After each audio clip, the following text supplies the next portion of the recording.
Bueno, buenas tardes, muchísimas gracias por haber venido. Estamos muy contentos de tenerlos acá, de poder presentar este libro. Bueno, que en este libro se vuelca el trabajo de varios años del proyecto UASIT, radicado en esta facultad, que hemos coordinado con Vladimir, con Nahuel, y también trabajos de compañeras y compañeros del Instituto de Jurídicas de la UNAM, Pauline Cantelí y otras. Y también hay trabajos de investigadores de otras facultades de la Universidad de Buenos Aires. También estamos muy contentos de tener aquí a Mónica Girón, que es la artista que nos ha provisto con la pintura que está en la tapa del libro. Gracias, Mónica. Un placer. Bueno, entonces nuestra idea es les pedimos a Chica y a Verónica Undurraga que hagan unos breves comentarios, y después va a hablar Pedro, que es el director del Instituto de Jurídicas de la UNAM, con quien vamos además al final a firmar una carta de intención entre nuestros institutos, porque tenemos muchas ideas para hacer cosas juntos que veníamos hablando hace tiempo. Bueno, así que sin más, chicos.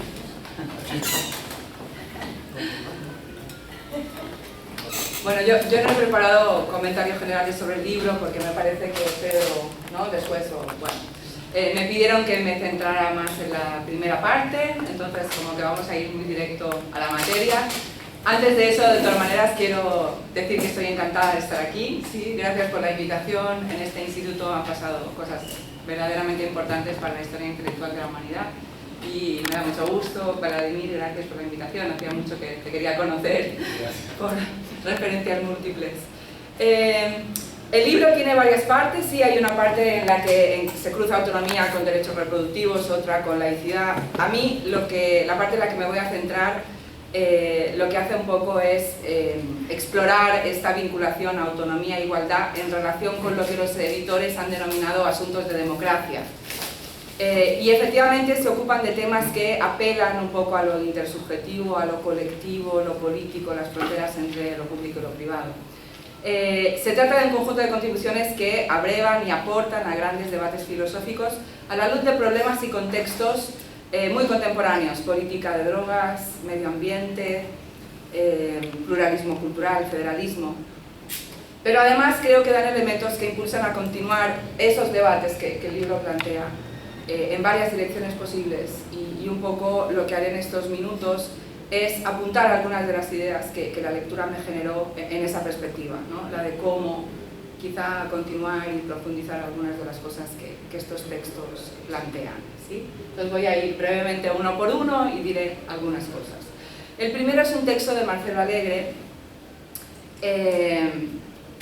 que subraya la centralidad que han tenido en la discusión sobre despenalización de las drogas en Argentina los argumentos de autonomía, ¿sí?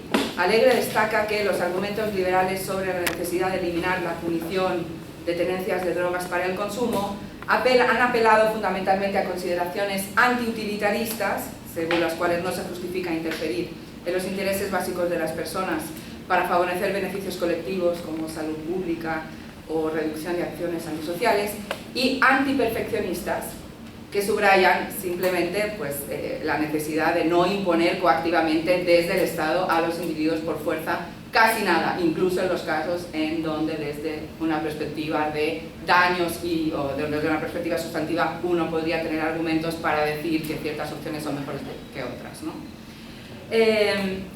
Pero Marcelo lo que hace es subraya la limitación, digamos, las limitaciones de esos argumentos, básicamente porque Marcelo cree que si el Estado, en lugar de impulsar coactivamente este tipo de políticas, las impulsa por medios mediante la educación o por medios un poco más amigables a lo que el liberalismo cree que el Estado tiene que hacer, entonces la potencia de estas críticas pues pierde, o sea, las críticas pierden fuerza. Y propone reforzar este análisis con argumentos derivados del principio de igualdad democrática. La principal implicación del principio de igualdad democrática para el Estado es la prohibición de actuar de un modo, o sea, el Estado no puede actuar de un modo que coloque a las personas en una relación de humillación, de indefensión o de sumisión respecto de la autoridad pública. Marcelo destaca que a pesar que formalmente somos todos democracias, el Estado en muchas ocasiones se comporta de una manera profundamente antidemocrática y la política de drogas tradicional sería uno de los ejemplos paradigmáticos de, digamos, de actuación autoritaria del Estado, de actuación incompatible con esta idea de igualdad democrática. ¿Por qué? Porque implica imponer visiones moralmente reaccionarias por la fuerza, porque refuerza los tratos discriminatorios, porque desencadena hostigamiento a personas desfavorecidas, porque viola garantías, porque repercute en otras violaciones de derechos, garantías penales sobre todo, etcétera, etcétera.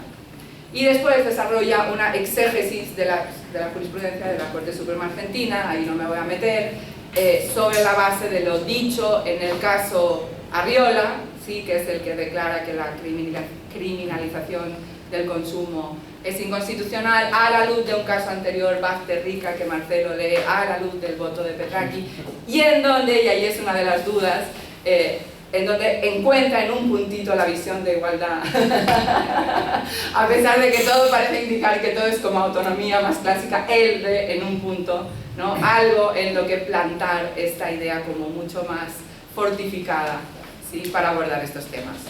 Bueno, en general no puedo estar más de acuerdo en todo el planteamiento, ¿sí? La igualdad efectivamente tiene que ser un pilar normativo fundamental en el entendimiento de una política democrática de regulación de drogas. Y creo que si estamos como estamos es porque efectivamente no se ha visualizado y no se han contabilizado adecuadamente los inmensos costos igualitarios de las políticas heredadas. Y Pedro y yo estuvimos hace poco en un seminario de política de drogas, en donde tuvimos que analizar normativamente. Sabe Pedro hasta qué punto estoy en línea, porque discutimos mucho esto y demás. Ahora, Marcelo, dado que y en especial porque tú dices que la idea de igualdad democrática está en un plano como supraordenado, que no está en el mismo plano necesariamente que las otras consideraciones normativas más tradicionales en este debate, de repente me parece que el descarte de los argumentos antiperfeccionistas y antiutilitaristas quizá es un poco precipitado, o sea, quizá lo necesitamos todavía un poco más. Ese es el punto que quería plantearte. Las consideraciones de salud pública, por ejemplo, que tú presentas como consideraciones como de bienestar general, digamos, bajo la lente utilitarista, bueno, han adquirido muchísima centralidad en el debate y en realidad eso ya son consideraciones de derechos fundamentales, ¿sí? O sea, ya no son consideraciones de simplemente objetivos colectivos valiosos, sino que la salud es un derecho. Y si uno se lo toma en serio, quizá es interesante normativamente, porque justo estas políticas habían sido, a ver, los delitos de drogas en México se llaman delitos contra la salud, o sea, había sido un argumento tradicional muy importante que tú necesitabas criminalizar eso para proteger el derecho a la salud. Si tú te lo tomas en serio, ahora volteas simplemente el argumento, porque hemos descubierto que las políticas de prohibición lo que hacen es dañar activamente la salud, y eso te permite además despenalizar no solo consumo, sino también tráfico, porque la prohibición implica un mercado negro, y el mercado negro implica no salud en una cantidad de, ¿no? Y eso me parece que, ¿no?, tuvimos nosotros Entonces, simplemente porque, de entrada, no creo que sea simplemente un argumento utilitarista, y segundo, porque, de pronto, ¿por qué? ¿Por qué no?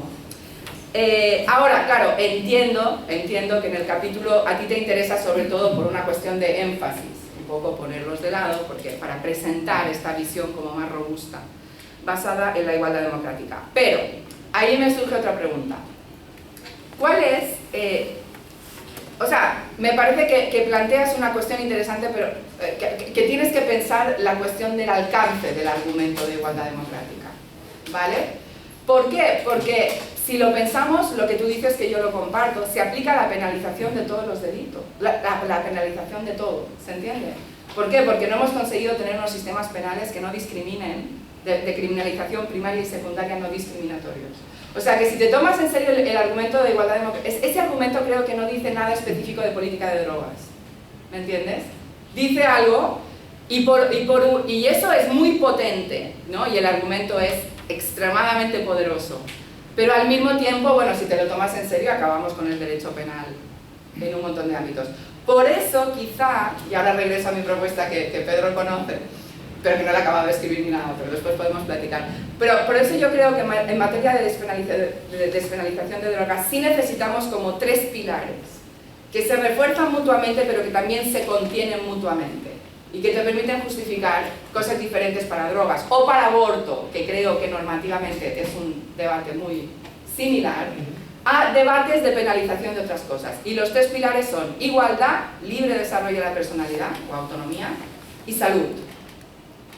Y ahí puedes, digamos, ¿no?, acotar un poco el argumento igualitario, que está muy bien, pero que nos llevaría a despenalizar pues casi todo. No sé, esa es la idea, ¿no? Y la otra cosa que creo que de agenda que abre tu artículo muy linda es, bueno, ¿y por qué solo revisitar desde el ideal de igualdad democrática los derechos de autonomía? ¿Por qué no revisitar todos los derechos? O sea, dado que tú además lo ves como un principio que está un poco supraordenado. ¿Sí? Y me acordé de un artículo que me ha gustado mucho de Carrie Franklin, que leí hace poco, una profesora de Texas, que en el contexto gringo hace justamente eso. O sea, como los gringos no tienen derechos sociales y la Corte Suprema no ha reconocido los motivos socioeconómicos como causa de discriminación y tal, ahora la Corte actual conservadora dice no hay igualdad en la Constitución gringa. Y esta profesora dice, cuidado que las sentencias de autonomía y de debido proceso de la Corte Warren, incluso de la Corte Barger, tienen un componente igualitario muy fuerte. Y hace una lectura lindísima igualitaria, por ejemplo, de las sentencias de debido proceso gringas, ¿no? Entonces, bueno, eso me parece que es algo que da un montón de, no sé, de horizonte a lo que estás tratando de hacer, ¿vale? Bueno, el siguiente texto es el de Florencia. Florencia Saulino hace una reconstrucción muy cuidadosa, muy completa de lo que ha sido el entendimiento del derecho subjetivo, de la idea de derechos en la tradición liberal clásica. Y muestra qué influencia puede tener este vocabulario legal heredado, ¿no? El entendimiento del sujeto, el entendimiento del objeto, el entendimiento del tipo de soberanía moral que el sujeto ejerce sobre el objeto, ¿sí? La idea de que, ¿no?, de la no interferencia con toda esa dinámica de casi de soberanía moral sobre el mundo. ¿Qué influencia puede tener eso en las dificultades que tenemos para construir esquemas de protección efectiva del medio ambiente, ¿no?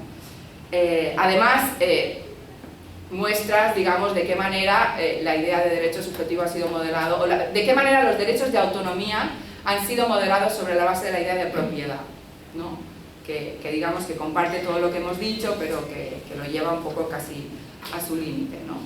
Claro, la estructura clásica de los derechos dice sufre un desafío con los derechos económicos, sociales y culturales, que algunos consideran un injerto, pero en el fondo los derechos sociales también los pensamos como derechos al control de bienes privados. Y cuando te metes al terreno de los bienes públicos, o sea, bienes donde no es posible excluir el goce, donde no hay consumo rival. Eso a mí me encanta porque yo hice la tesis de Derecho Lingüístico y las lenguas también son bienes públicos. O sea que es otra... Claro, o sea, lo que dice Florencia es, de todas maneras, incluso si ponemos los derechos sociales en el mapa, los estamos pensando como artefactos que funcionan bien para los bienes privados, pero no para los bienes públicos.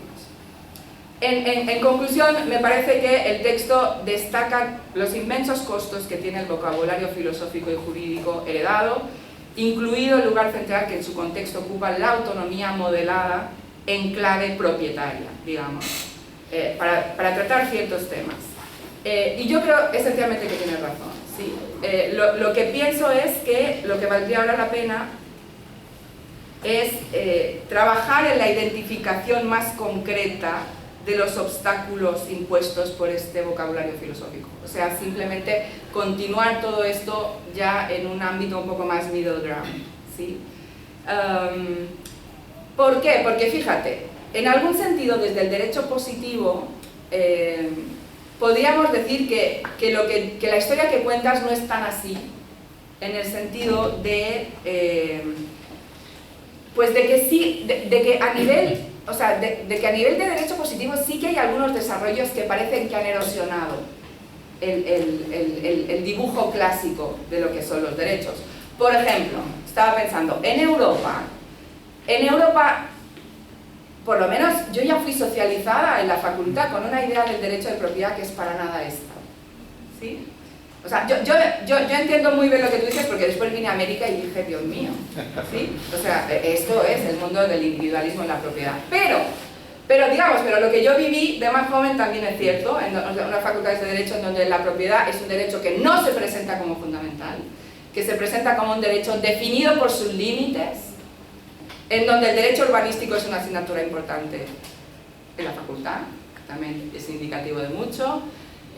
Sí, o sea, en algún sentido uno podría decir que en el derecho positivo, o por ejemplo también estaba pensando en lo que ha significado para América Latina la entrada del desempaque de los derechos desde el derecho internacional de los derechos humanos, en donde la sustancia, la soberanía moral de los derechos un poco se pone de lado versus una idea del derecho en donde lo que interesa son los derechos correlativos del Estado, ¿no? Las obligaciones estatales respecto de los derechos y la garantía de las dimensiones institucionales de goce, accesibilidad, disponibilidad. Ahora, o por ejemplo, las sentencias colombianas que reconocen, que crean los guardianes del Amazonas, o los guardianes del río Atrato, o los guardianes del bosque, ¿sí? Y en donde... Ahora, nada de eso significa que tú no tengas razón, ¿sí? ¿Por qué? Porque quizá nuestra imaginación sigue presa, aunque sea inconscientemente, y a pesar de que hemos conseguido avanzar estas cosas en derecho positivo, de estas cosas. En el fondo, lo del río Atrato, sí, creamos los guardianes del río Atrato, pero porque antes hemos hecho una cosa tan poco original como considerar al río Atrato sujeto de derecho. O sea que me parece que tienes razón, pero que sería muy interesante que, reconociendo que hay algunas novedades de derecho positivo, digamos, que ponen ahí cosas nuevas, identificar cómo hacer un mapeo de qué tipo de dificultades de todas maneras debemos superar para hacer como una reimaginación mucho más radical, conceptual, argumental y normativa de ciertos temas, por ejemplo el medio ambiente, ¿vale? Y en esa, lo último que pensé cuando leía es que en esa reimaginación mucho más radical, ¿qué significaría tomarse en serio la idea de igualdad política de Marcelo? En serio, o sea, ¿qué significaría pensar igualitariamente el asunto del medio ambiente? Y uno ahí seguramente tendría que meterse en el tipo de cosas en las que se ha metido Kiplinger en los últimos años, ¿no? The right without human supremacism y tal, y tendríamos, ¿no? Y allí animales, plantas, o sea, ¿no? Y que de pronto, o sea, me parece que juntando tu inspiración de la igualdad tal, pero proyectado todo lo que tenemos que proyectar, si ya hablamos de medio ambiente, ahí también hay como una agenda gigantesca que podríamos continuar. Bueno, Vladimir, que voy uno por uno porque no tuve una manera más imaginativa de organizar mis comentarios. Vladimir hace autonomía y culturas originarias. Haces una exploración muy cuidadosa, creo, de la noción de razón pública y de su rol justificativo central en los sistemas democráticos, ¿no? La razón pública efectivamente es el ingrediente clave que permite la alquimia mágica. Garantizar que los destinatarios, garantiza, ¿no? Y te cito, garantiza que los destinatarios de las leyes puedan sentirse los autores de las leyes, ¿no? El intercambio de razones y su aceptación voluntaria eliminaría el carácter represivo de la dominación política y haría posible la igualdad política. Si ustedes lo ven, o sea, todo esto, que en algún sentido es como una cantidad de ideas que han sido importantísimas para nuestra generación, está extraordinariamente bien explicado en el artículo. O sea, utilizan, me parece, un lenguaje muy ciudadano. O sea, te lo quiero decir porque tampoco es tan habitual, ¿sí? O sea, todas esas ideas que siguen siendo ideas muy importantes para la justificación de nuestros sistemas políticos, me encantó cómo consigues, ¿no? Explicarlas de una manera como que lo hace relevante para todos. Claro, que la alquimia se produzca, que esta alquimia justificativa central en nuestro sistema se produzca, depende de que las instituciones y los procesos políticos dices, funcionen de una manera relativamente neutra e imparcial, que la discusión se lleve a cabo en ciertos términos, que el lenguaje permita la participación y la inclusión de todos. Y ahí es, dice Vladimir, donde surgen los problemas, ¿sí? Problemas que tradicionalmente hemos explorado bastante con respecto a la religión, como tú dices en el artículo, pero que hemos explorado mucho menos respecto de pluralismo cultural, ¿sí? Mucho en particular se pierde cuando el paradigma de la razón pública pide que los argumentos no políticos o comprensivos se traduzcan para ser reconocibles como políticos, como razón pública. El texto habla de las desventajas en términos de injusticia estructural e injusticia epistémica y, apoyándose en la idea de igualdad compleja de Charles Bates, sugiere adoptar un modelo explícitamente asimétrico que se aleja un poco de la idea de procedimentalismo que hemos heredado, de la idea de igualdad para influir en los resultados o igualdad de participación, para apostar por una priorización de los intereses urgentes y vitales de los grupos desaventajados, leídos en su mejor luz. O sea, espero no estar con estos resúmenes caracterizando mal lo que los autores han querido poner. ¿Qué me ha dejado el impresionante recorrido que hace Vladimir en este artículo? Bueno, de nuevo, estoy esencialmente de acuerdo en todo. O sea, creo que es indudable, lo pones muy bien, la elaboración teórica de la idea de razón pública no nos deja un constructo suficientemente neutral en una cantidad de dimensiones. Religión, cultura, género, ¿no? Me parece que en feminismo, lo veremos estos días, el feminismo crítico, el feminismo anticolonial, el feminismo racial, han hecho el mismo punto, ¿no? O sea, bueno, sí, tenemos que hablar en un lenguaje que no es neutro, en donde ya algunas voces que invisibilizan intrínsecamente ciertas cosas. Las condiciones de participación en la discusión, el lenguaje y lo que en consecuencia acaba imponiéndose como una solución razonable a efectos de construir política pública, no ha resultado suficientemente inclusivo. Ahora, creo que cuando uno está convencido de esto, como lo está Vladimir y yo también, se vuelve inevitable, un poco en el mismo sentido de lo que decía antes, de nuevo afrontar la tarea de identificar en un plano más concreto qué es lo que hay que modificar, ¿sí? O sea, cuáles son los primeros pasos que nos pueden ayudar a construir marcos y medios de interacción política mucho más igualitarios, ¿vale? Yo siempre pongo como ejemplo, yo asistí hace como 1 año y medio a un seminario de derecho comparado, de derecho religioso. O sea, no de derecho estatal sobre las religiones, sino de derecho islámico, derecho judío. Y una de las cosas que más me dejaron feliz de este seminario es que empecé a captar alguna cosa en ese plano como más concreto, ¿no? Que siempre decimos, sí, claro, nuestras lentes vienen del catolicismo heredado, de lo que sea, ¿no? Pero, por ejemplo, yo en ese seminario me di cuenta que nuestros modelos de laicidad, nuestros modelos de gestión liberal religiosa, entienden la religión como una cuestión esencialmente de creencias. De creencias. Y eso nos va muy bien a los que son, eso nos va bien a los que no somos religiosos más o menos también, va bien a los judíos y va bien a los cristianos. Pero para muchas religiones la religión no es una cuestión de creencias, es una cuestión de ritos. No es una cuestión de opciones, es una cuestión de obligaciones. No es una cuestión de la vida privada, es una cuestión de cumplir cosas en la vida pública. Con lo cual, automáticamente entiendes qué es esto de la no neutralidad, de la discusión en términos de razón, incluso en términos de razón pública, ¿no? Entonces yo creo que lo que deberíamos hacer respecto del pluralismo cultural es lo mismo. O sea, la idea era muy necesaria, lo hemos discutido, estamos convencidos, qué tipo de cosas podemos ir identificando. Pero ahí yo creo que hay 2 obstáculos importantes, ¿no? Un primer obstáculo es, deberíamos, cuando hablamos de la discusión en términos de más igualdad, en términos de backgrounds culturales, esa discusión la tenemos que hacer con las comunidades, o es más, las comunidades. Con nosotros escuchando, son las que tienen que identificar. Y eso es todo un desafío, porque en términos motivacionales, que es uno de los conceptos que tú usas mucho, porque ¿por qué ellos se quisieran sentar con nosotros a tener una discusión en términos de razón pública? Si el Estado los ha maltratado siempre, sí. O sea, a ver, no sé, es el asunto de que, de nuevo, no tenemos que caer en el error de nosotros ahora intentar, sino que, bueno, y por las razones que tú dices que es importante que a la gente lo escuches directamente. Y eso es todo un desafío. De entrada, porque no sabemos por qué ellos estarían interesados en hablar con nosotros de esas cosas. Y el segundo desafío es que, en algún sentido en tu artículo, el problema ¿cuál es? El problema es que el constructo de la razón pública no es suficientemente neutro, pero el problema parece ser que están las mayorías políticas imponiendo una conversación política en términos no neutros a las minorías. Pero en los últimos 3 o 4 años el panorama político ha cambiado tanto que el desafío es todavía mayor, porque ahora el problema no es ese.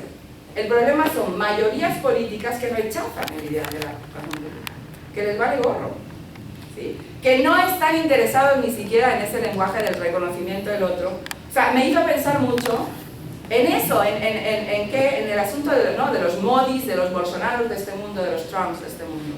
O sea, solamente como un punto de conciencia histórica de hasta qué punto ahora tenemos dificultades todavía mucho mayores, porque ya no se trata solamente de tratar de perfeccionar un modelo, sino que tenemos que lidiar con gente que rechaza lo que ha sido hasta ahora pues una cosa como relativamente consensuada en muchos círculos como el modelo deseable de hacer política.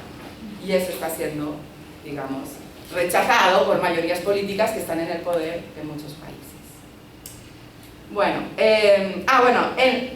un último apunte. ¿Alguien controla el tiempo? Estoy intentando darme prisa, pero en sociedades, una cosa, en sociedades donde todavía no tenemos a Bolsonaro en el poder, todavía no tenemos a Modi, etc. En sociedades donde todavía el ethos de la democracia inclusiva y de la razón pública todavía es una idea más o menos compartida, al menos a nivel normativo, pienso, Vladimir, que existe quizá un proyecto, que a mí esto siempre me ha interesado mucho, que no es tan ambicioso como lo que tú quieres hacer, pero y que queda un poco más viable y que creo que no hay que descartar, que es el problema de la eliminación de dobles estándares.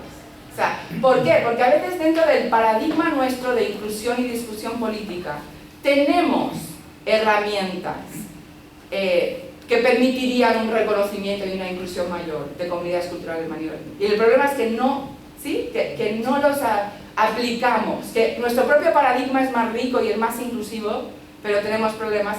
¿Y en qué estoy pensando? Estoy pensando en un seminario que tuvimos hace como un año con Rachel Sider, que es amiga de muchos de los que están aquí sentados. Tú estabas, Andrea, ¿no? No sé. Karina, no sé.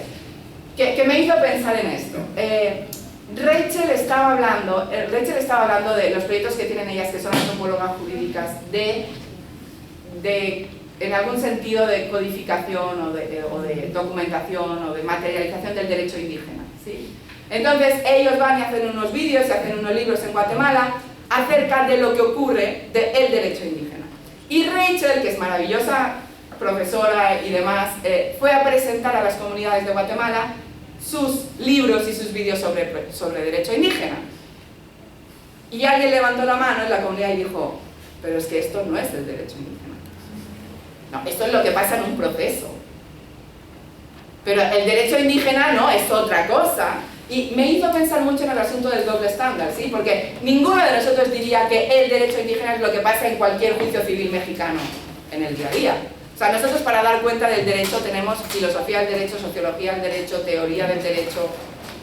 O sea, tenemos una cantidad de cosas y tenemos un plano normativo con el cual solemos identificar el derecho. Y tenemos el plano de lo que pasa.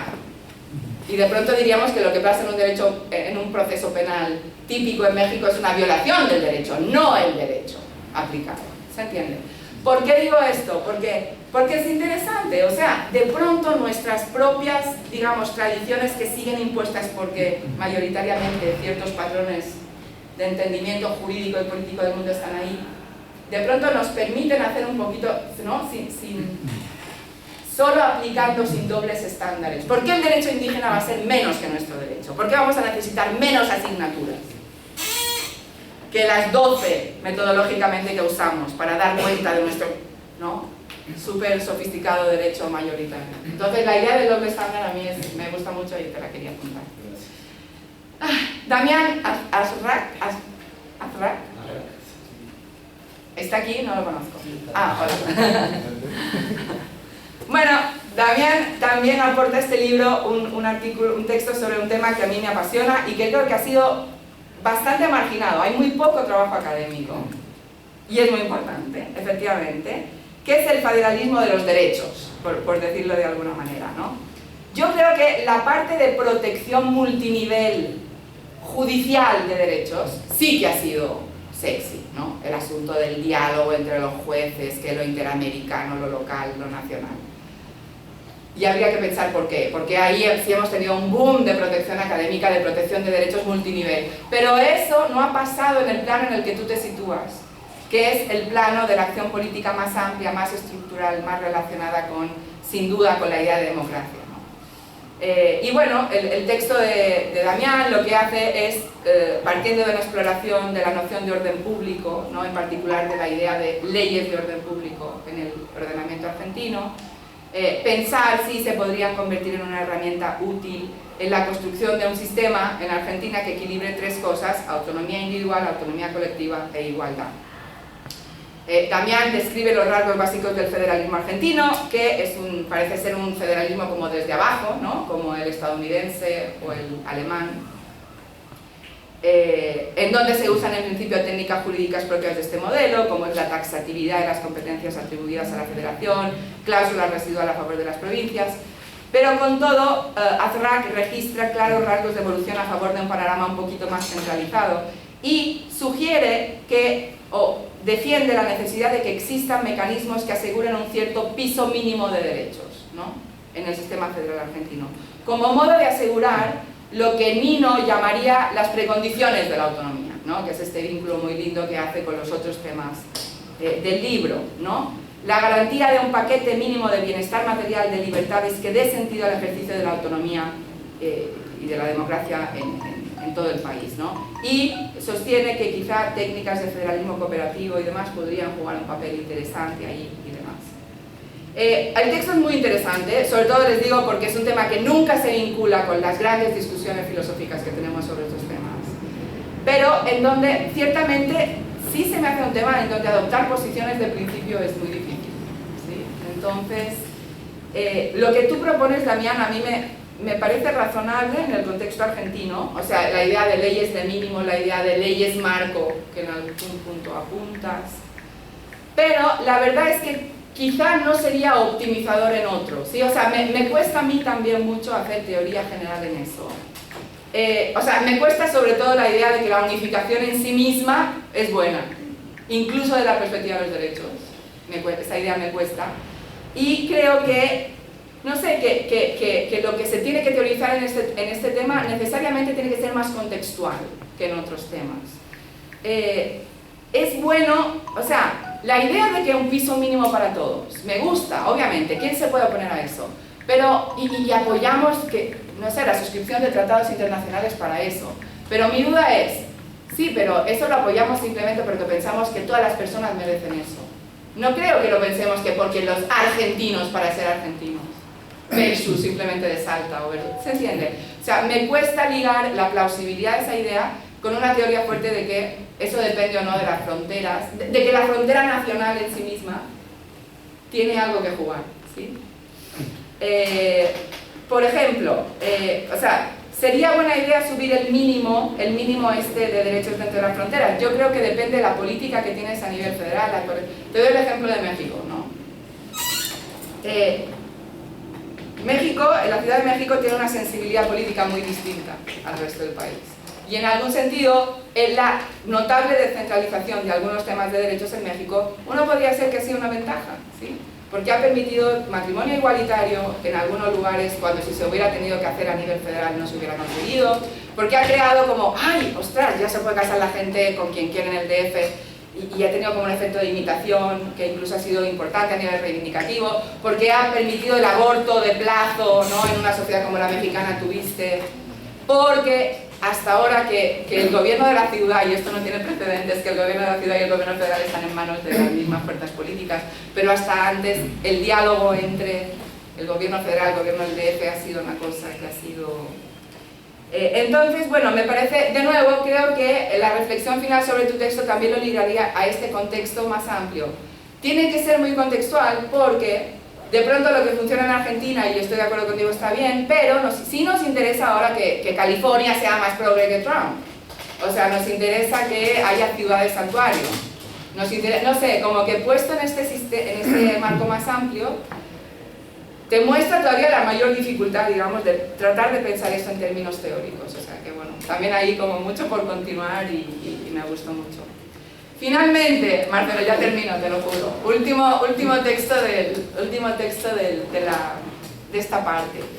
Ezequiel Monti publica en el libro un texto en el que reconstruye con un enorme detalle, una enorme sutileza, el tipo de liberalismo que defendía Nino en lugar de la autonomía, digamos, en el liberalismo niniano, que mezcla elementos, a su juicio mezcla elementos milianos y kantianos, y perfila una alternativa a esta visión, ¿no? Mientras que Nino justifica el imperativo de neutralidad estatal respecto de los planes de vida de los individuos sobre la idea básica de autonomía, lo cual implica tomar como base una concepción de lo bueno en algún sentido, Monti propone fundar el deber de neutralidad en premisas que no tienen que ver con que no se comprometen con una concepción de lo bueno y que reposan de una manera más delgada en la idea kantiana de agencia moral. El Estado solo puede actuar para evitar acciones que la gente tiene razones de segunda persona para no realizar, o sea, acciones que alguien, típicamente la persona perjudicada, tiene autoridad para pedirle que no haga. Y con eso, a través de una argumentación larga y cuidadosa, que luego revisan, avanza hacia la construcción de una postura más antipaternalista. Tanto más antipaternalista directa e indirecta, o sea, lo que hace la persona y las acciones que otros pueden hacer para facilitar o no lo que esa persona quiere hacer, más antipaternalista que Nino, digamos. En los ejemplos en los que brevemente se enfoca el consumo de drogas y prostitución, sugiere que la aplicación de su teoría o de su postura lleva a conclusiones antipaternalistas porque en esos casos el Estado no tiene razones relacionadas con lo que el agente podría pedir que alguien no hiciera. Básicamente porque él consiente, porque se parte de un consentimiento, ¿no? Bueno, tanto la reconstrucción de Nino como la elaboración de la propuesta son muy cuidadosas y es muy interesante, pero al final no me ha quedado suficientemente claras algunas cuestiones que me parecen centrales o en las que te deberías meter, ¿vale? Después de esto. O sea, ¿en qué nos ayuda adoptar este liberalismo de corte más kantiano a la hora de pensar los grandes debates sobre autonomía, paternalismo que hay sobre la mesa, o sea, gestación por sustitución, peleas entre las feministas, pero vamos, o sea, a canal abierto, las abolicionistas europeas, prostitución, poligamia, consumo de drogas, que sí que lo mencionas, acoso. ¿Por qué? Porque, o sea, lo que me gustaría es saber exactamente cuál es la diferencia entre pensar todos esos problemas bajo Nino o pensarlos bajo tu visión. ¿Por qué? Porque digamos que lo que me falta ahí en tu propuesta es el desarrollo de la idea de consentimiento, ¿sí? O sea, y creo que no te ayuda mucho Kant, o sea, y creo que ahí falta de nuevo el componente igualitario que este libro intenta meter y que no veo mucho con los elementos que tú, porque ahí creo que Nino por lo menos con las precondiciones de la autonomía y todo eso, creo que por ahí puedes sacar algunas cosas de consentimiento, pero me queda la duda de tú, ¿cómo manejarías esto, digamos, dentro de...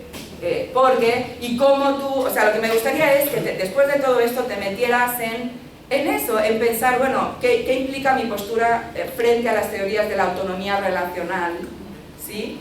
Versus, que son modelos, porque tu modelo es muy individualista en el fondo, o sea, claro, lo que me falta es el contexto, que son las cuestiones de igualdad, de precondiciones de formación del consentimiento, porque esa es toda la batalla. Hay que ser paternalista con la señora indígena que tiene 7 hijos y que decide hacer una gestación por sustitución, tal, y hay que... No, las europeas tienen, porque además, o sea, el año pasado, ¿no?, nos peleamos y desarrollamos todos nuestros argumentos y te dicen, te dicen que de ninguna manera, ¿no?, que eso sí que hay que ser absolutamente paternalista y que un mal no se cura con otro mal y que ella no consiente y que nadie en su sano juicio nunca, bajo ningún contexto, podría consentir. O bueno, o no sé, bajo ningún contexto, pero no en América Latina. Y eso es lo que básicamente me gustaría que tú hicieras y que creo que le tienes que añadir cosas. y quizá al lado de Kant tienes que poner algunas otros héroes o heroínas para poder hacer esto. Bueno, ya. Hasta aquí lo dejo. Gracias.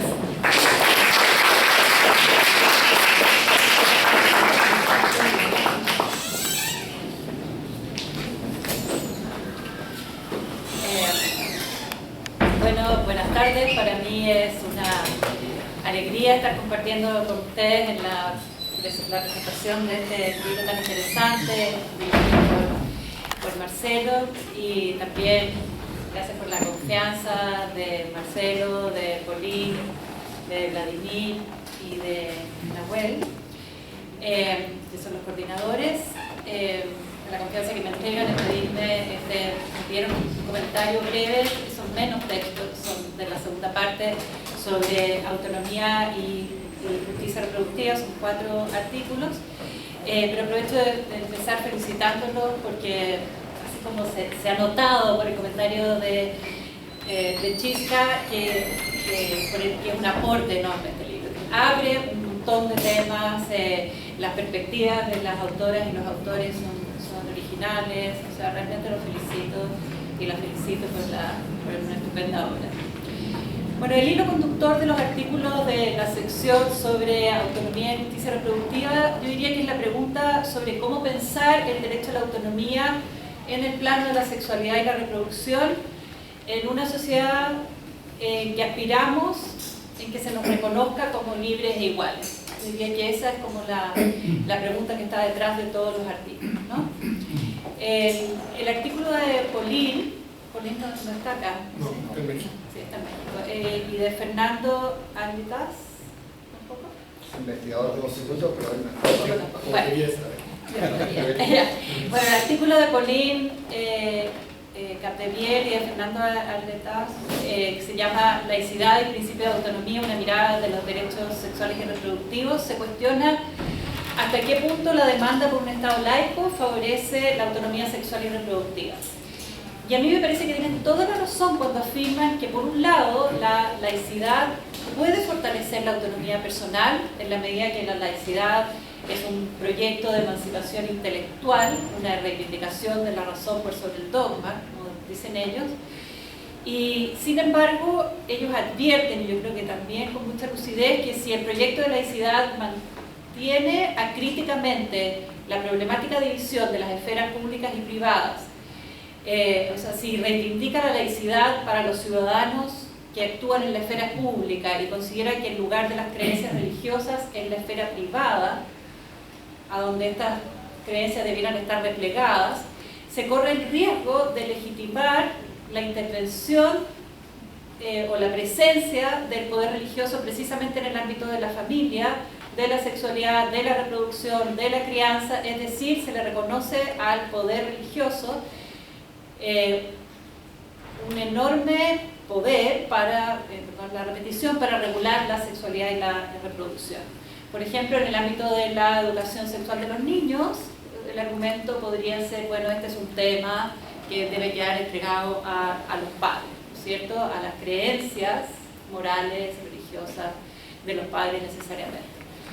Entonces la propuesta de los autores de este texto es complejizar la noción de lo privado y por una parte eso exige recordar que el derecho a la autonomía es un derecho del individuo y no un derecho de la familia, como todavía se habla como de la autonomía de la familia, ¿no es cierto?, sin dar cuenta o explicar qué pasa con la tensión entre la autonomía de los miembros de la familia y del grupo.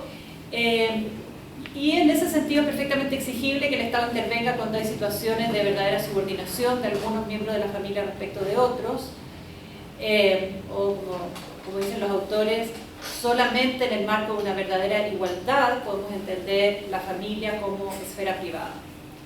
Ahora, pero eso no basta, el derecho a la autonomía se concibe de un modo mucho más exigente, según los autores, y yo estoy de acuerdo, supone la obligación del Estado de generar condiciones para un ejercicio significativo de la autonomía asociado al desarrollo de la personalidad en contextos como la familia, en que necesariamente se dan relaciones de dependencia, de cuidado, de entrega, de sacrificio, y en donde además se viven experiencias en que el sentido de lo religioso es muy importante, o sea, en que va a estar necesariamente presente, como la experiencia del nacimiento, la experiencia de la enfermedad, la experiencia de la muerte, que son experiencias que llaman, o nuestra cultura por lo menos llaman al sentido de lo trascendental, ¿cierto?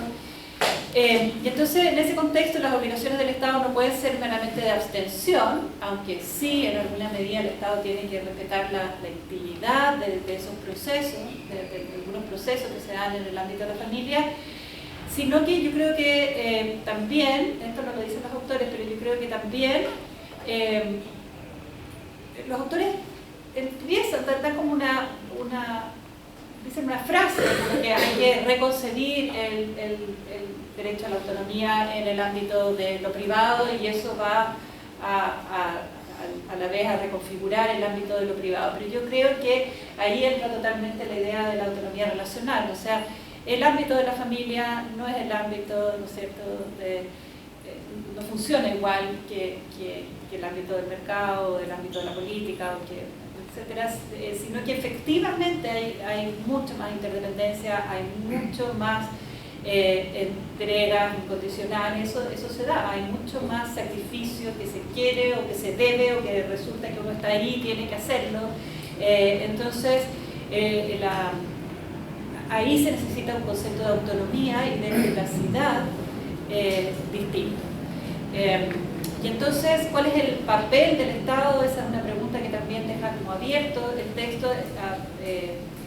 Los autores dicen no es solo un papel negativo de no meterse en este ámbito familiar que quedaría como opaco, bajo la concepción como clásica de la distinción de lo privado y lo público, sino que yo creo que también es garantizar ciertas condiciones de igualdad, o estar mirando, digamos, asegurándose que hay ciertas condiciones de igualdad, pero también dar información,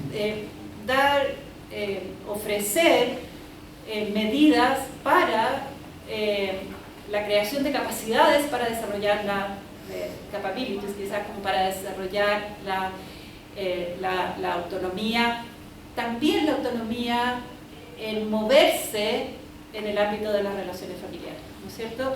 Y también la posibilidad de dar una puerta para salir de ese lugar si uno no quiere, dar información para saber que uno está tomando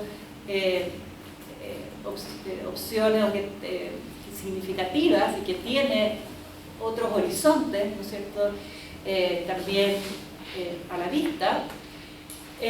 Y por supuesto, el papel del Estado de evitar explotación al interior de la familia sería importante. El segundo artículo es el artículo de Romina, que sí está acá, y de Tamara, ¿no? ¿También? Que se llama La objeción de conciencia en los derechos sexuales y reproductivos, algunas precisiones y discusiones. De este artículo me interesó principalmente la idea de que las creencias éticas, morales y religiosas no son meras preferencias, sino que integran la misma personalidad de quien las sostiene, y que tener que actuar contra ellas es particularmente grave.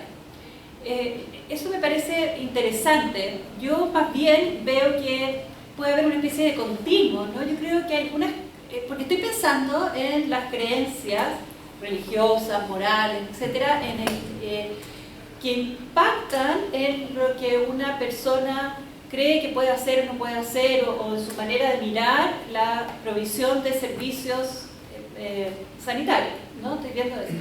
Entonces yo creo que más bien hay un continuo. Yo creo que hay gente para lo cual sus creencias, sus valores, etcétera, son más bien más parecidos a una mera preferencia, que a un rasgo muy interno de la personalidad que lo define y que hace que actuar en contra de eso es particularmente grave.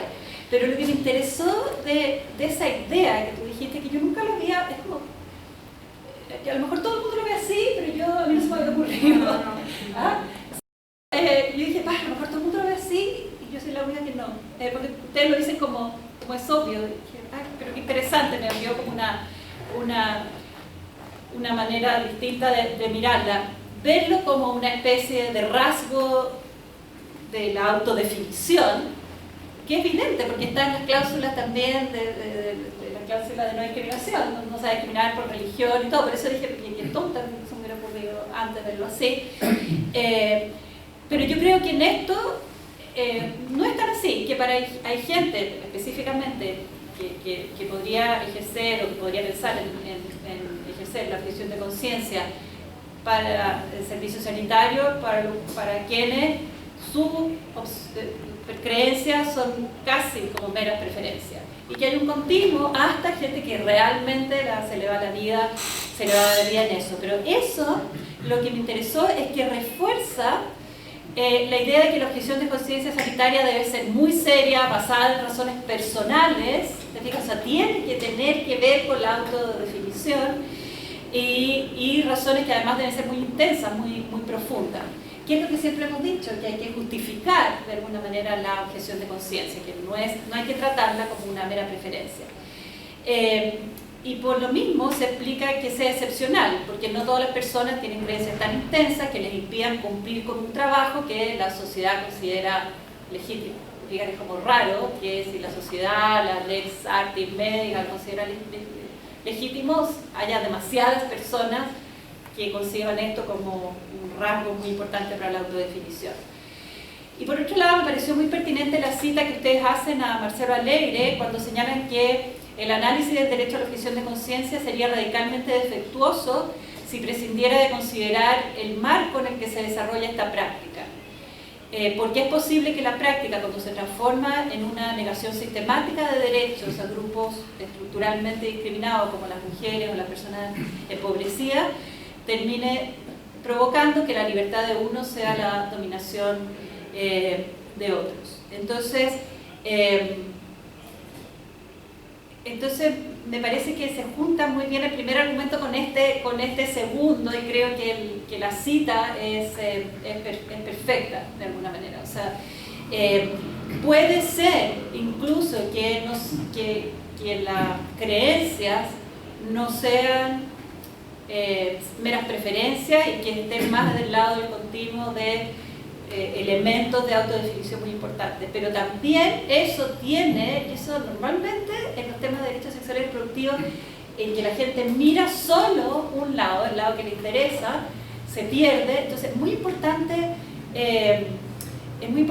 siempre tener los dos lados del argumento, y el segundo es central, es el argumento de que la libertad de uno, incluso la libertad de la autodefinición más profunda, no puede ser a costa de la dominación de los otros, porque la dominación de los otros también, la experiencia de la dominación también afecta absolutamente el nivel más profundo de la autodeterminación de los dominados. Entonces, en ese sentido, un gran aporte el artículo. Después Sonia Ariza, ¿está? ¿Lo conozco? Perfecto. No conozco a ninguno de los autores. De nombres, de hecho, había leído, pero no de cara. A Romina sí, la ubicaba.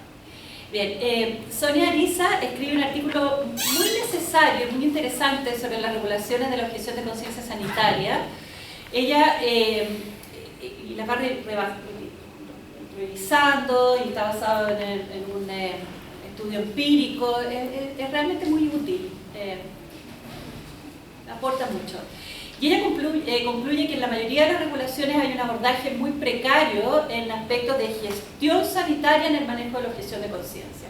O sea, se reconoce un derecho a objetar, pero después toda la gestión de cómo va a operar la objeción de conciencia para que de todas maneras se pueda garantizar el acceso a la prestación de salud, eso dice que la institucionalidad y la regulación sanitaria en prácticamente todos los países es tremendamente precario. Bueno, y eso es muy preocupante porque precisamente esa precariedad regulatoria es lo que hace inaccesibles los derechos, ¿no? Bien, leyendo este artículo y también pensando en el de Romina y Tamara, los dos sobre objeción de conciencia, me llamó la atención un tema que yo creo que ha pasado, o sea, me llama la atención que siga pasando desapercibido un tema, y yo creo que la razón es porque tiene mucho más importancia en Chile que hasta ahora en otros países de América Latina. Pero yo estoy preocupada de esto cuando estábamos todavía discutiendo la ley de aborto en Chile, y le pregunté a muchos colegas de otros países y nunca tenía como una respuesta así como muy clara. Entonces no tengo claro bien el panorama comparado, pero se refiere a lo siguiente: es que no se hace la distinción, o no hay como un tratamiento diferenciado, a lo mejor porque ustedes no lo necesitan, o porque el sector privado es irrelevante en otros países que no sean Chile, pero no puedo creer que sea eso así. O sea, yo sé que no es así, entonces no sé. No hay un tratamiento diferenciado respecto de la objeción de conciencia que puedan hacer los proveedores privados, ya sean individuales o institucionales, porque en algunos países, ahora en Chile tenemos una objeción de conciencia institucional sin borde, o sea, sin ningún límite, básicamente. Y o sea que ya no es ni siquiera objeción de conciencia, es simple reconocimiento del derecho a negarse, ¿no?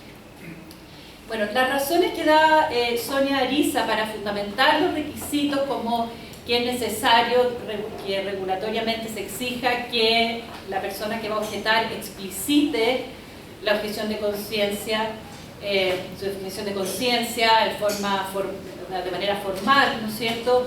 O la necesidad de que haya procesos de evaluación de la objeción, de si efectivamente está fundada en una creencia verdadera, y de verificación de la objeción de conciencia, o la necesidad de que haya reglas sobre cómo deben los objetores informar a la mujer directamente de las razones de su objeción, diciendo que son razones de conciencia, por ejemplo. O sea, el proveedor que se encuentra con una paciente, que puede haber sido su paciente siempre, ¿no? Entonces que igual le llegó a la consulta, no es una paciente que mire cuál es la lista de los médicos que no objetan y van a donde un objetor, sino que es la paciente del doctor que dice que de repente necesita un servicio respecto al cual su médico objeta.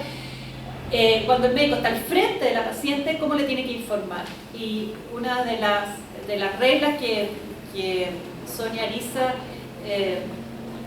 relevaba, y a mí me pareció súper interesante, es que el médico le tenía que decir que él no la podía atender por razones de conciencia y por ningún motivo darle razones, presentar esas razones como razones clínicas o como razones médicas. Y eso me pareció muy interesante, porque en Chile hay una línea de pensamiento de algunos médicos conservadores que están diciendo que la objeción de conciencia precisamente se basa en razones clínicas o razones de ética profesional. Entonces es muy importante que efectivamente exista una regla así. Bueno, todas estas reglas de explicitación de que una persona es objetora, de evaluación, de verificación de la objeción de conciencia, de formas en que el objetor se comunica con la paciente, todas son razones que debieran aplicarse también en la medicina privada. Sin embargo, en Chile, yo estoy segura que esta sentencia chilena va a tener una influencia en otros países de América Latina, como República Dominicana, como los países que van a tener procesos de penalización del aborto en el futuro. La sentencia, una sentencia de enero de este año del Tribunal Constitucional, dijo lo siguiente: dijo, los proveedores privados, tanto los individuales como los institucionales, salvo que tengan un convenio con el Estado, o sea, que atiendan pacientes del sector público pagados con dineros estatales, ¿no es cierto? Entonces, los privados que no tienen convenio con el Estado tienen plena libertad de trabajo, plena libertad económica, garantizada por la Constitución, y para decidir libremente si quieren ofrecer servicio de aborto o no ofrecerlo. Y por lo tanto, no tiene sentido, porque no tienen un deber legal de ofrecer interrupciones del embarazo, porque ellos pueden elegir, así como un dentista puede elegir si quiere hacer implante o no quiere hacer implante, o un cirujano puede decidir si hacer cirugía estética o no hacer cirugía estética, etc. Cualquier ginecólogo o obstetra puede decidir si hacer aborto o no hacer aborto y no necesita objetar de conciencia para eso. ¿Por qué el Tribunal Constitucional dijo eso? Lo dijo para poder fundamentar que existiendo el reconocimiento de la objeción de conciencia en la ley, que la había puesto el propio Tribunal Constitucional, la había metido en la ley antes, existiendo la objeción de conciencia para instituciones,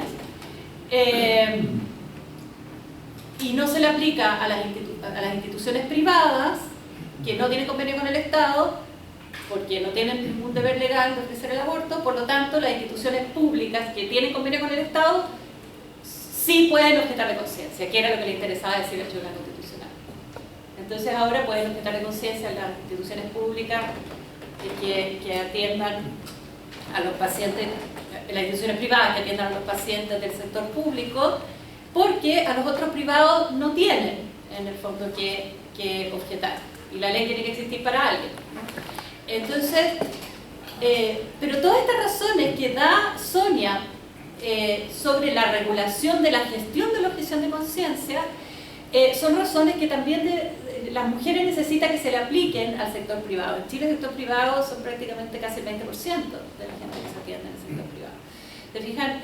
Y entonces, y ese es un tema que yo no he visto que nadie trate. Yo sé que en Estados Unidos, o sea, y cuando le pregunto, hay dos reacciones cuando pregunto a gente de otros países. Como que, mira, lo importante es el sector público porque ahí se atiende casi todo el mundo, o no, el sector privado también está obligado a ofrecer todas las prestaciones de una determinada canasta que el Ministerio de Salud dice que tienen que ofrecer para darle un certificado de que pueden ejercer la medicina. Eso parece que pasa en Colombia, por ejemplo, no sé lo que pasa en Argentina. Pero en países súper neoliberales como Chile, esa canasta obligatoria no existe,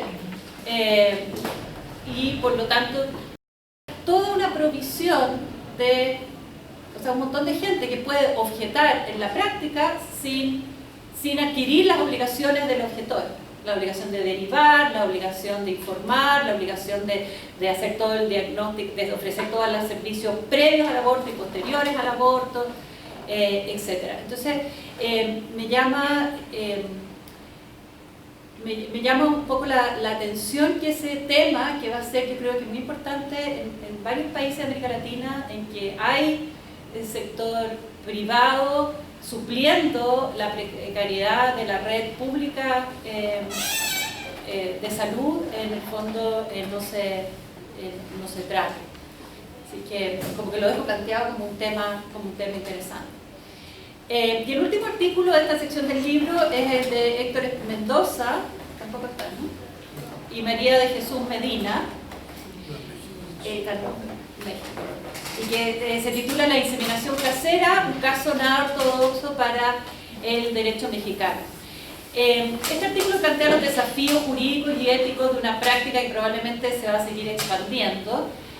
Ya se ha expandido bastante. De alguna manera, la lectura de este texto me hizo recordar la discusión que se generó cuando se hizo disponible el aborto por medicamento. O sea, esa fue una discusión sobre la autonomía y la privacidad que ganaban las mujeres y la pérdida del poder de los médicos sobre el cuerpo de las mujeres, porque las mujeres podían decidir tomar una pastilla en su casa, en el fondo, y se perdía mucho el control, ¿no es cierto?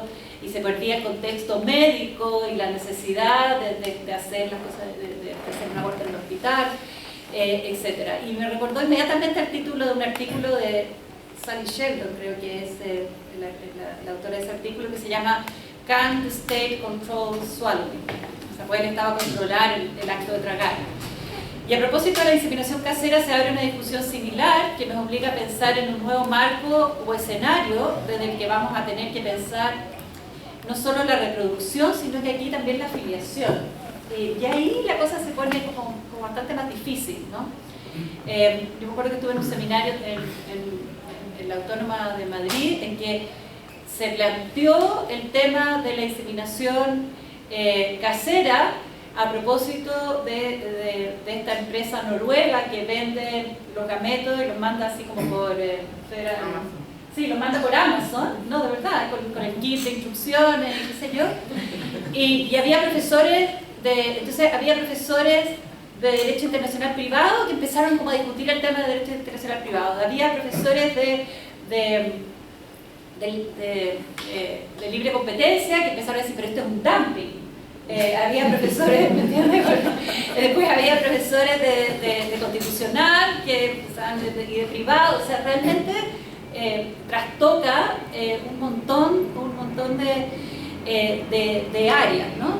Entonces aquí los desafíos regulatorios son muchos, pero antes de ponernos como a trabajar en cada uno de los desafíos regulatorios, ya sea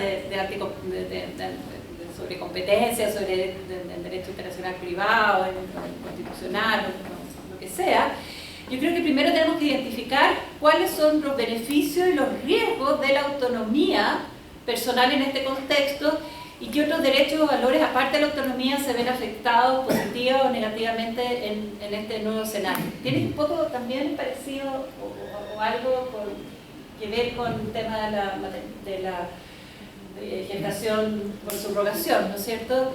En que hay distintas maneras de mirarlo, depende un montón de la situación particular, del contexto y todo, pero solo que aquí sí nacen niños, al revés, entonces como otro personaje involucrado. Bueno, y después definir en el fondo cuáles van a ser nuestras opciones regulatorias. Bueno, termino aquí agradeciendo nuevamente la invitación y reiterando mis felicitaciones por un libro que sin duda constituye un aporte relevante a la discusión de la autonomía personal, por lo menos toda la segunda parte en el ámbito de los derechos sexuales y reproductivos, sin duda, para quienes soñamos con una sociedad en que efectivamente seamos libres. Muchas gracias.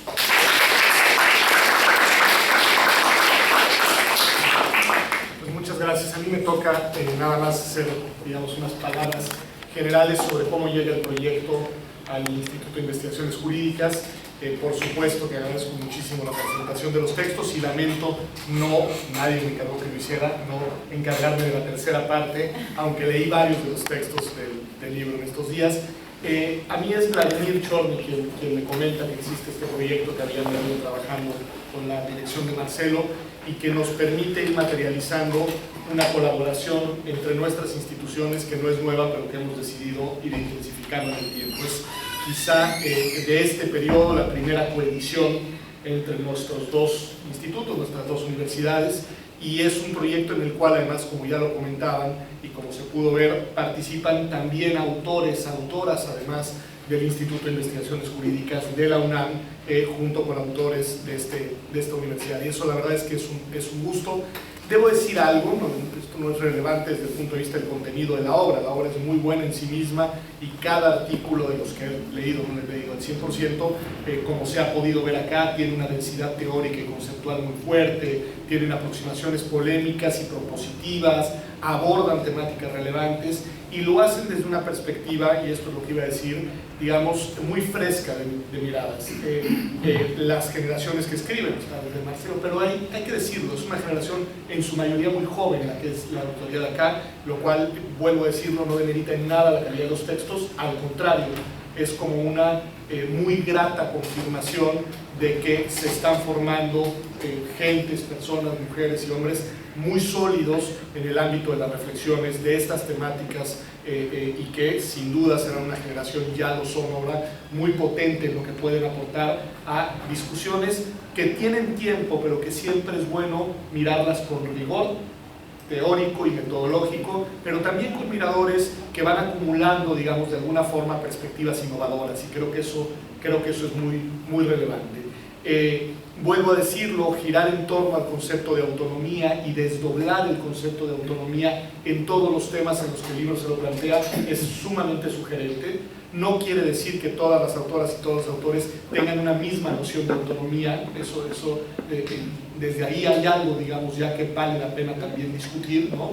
La manera en la que conceptualizan, el concepto eje de todas las reflexiones, sin duda va siendo un aporte en sí mismo a lo largo del trabajo. A mí, por cuestiones de interés, bueno, el texto de Lenin lo conocía ya desde versiones anteriores. Me interesan mucho los que tienen que ver con las cuestiones de religión. Nahuel decía que lo leí hoy en sus dos textos en el libro y me parece muy interesante.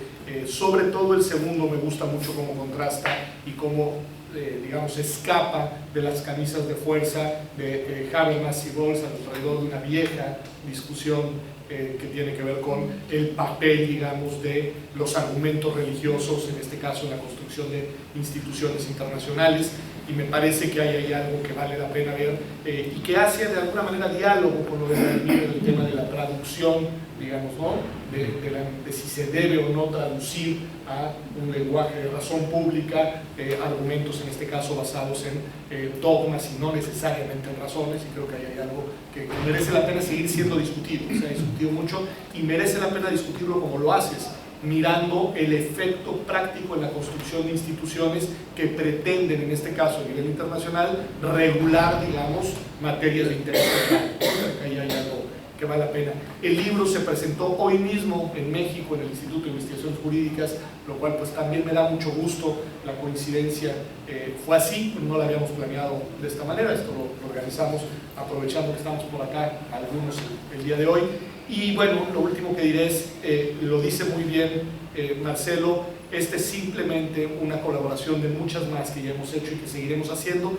Hay un proyecto que me gusta mucho, en el cual algunos de ustedes ya han estado involucrados y que está también involucrada Uniandes, me parece, y que ahora queremos diversificar hacia Alicante, que es el de intentar reunir una vez al año a nuestros estudiantes de doctorado, a nuestras estudiantes de doctorado, para que vayan construyendo también una propia red de comunicación que ya la tienen y que seguramente va a ser muy potente, porque como este encuentro lo demuestra, si hay algo que vale la pena y que merece la pena cultivar, es en el trabajo académico también esa cosa estupenda que se llama amistad, y que en verdad es quizá el valor, ¿no?, sustrato más profundo que te permite pensar, deliberar, discutir y aprender juntos a lo largo del tiempo. Y creo que eso se ve reflejado en este libro y se ve reflejado además con un corte generacional, vuelvo a decirlo, que es grato y que es muy prometedor. Así que muchas gracias, muchas felicidades a todas y a todos, y por supuesto gracias por las presentaciones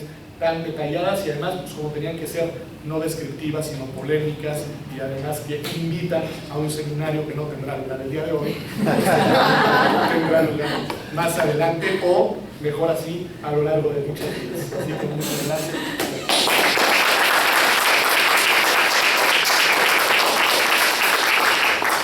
Bueno, solamente quería agradecerles, queridas amigas, querido amigo, por la lectura del libro, por sus palabras. Me gustaría mencionar a los autores que no fueron mencionados.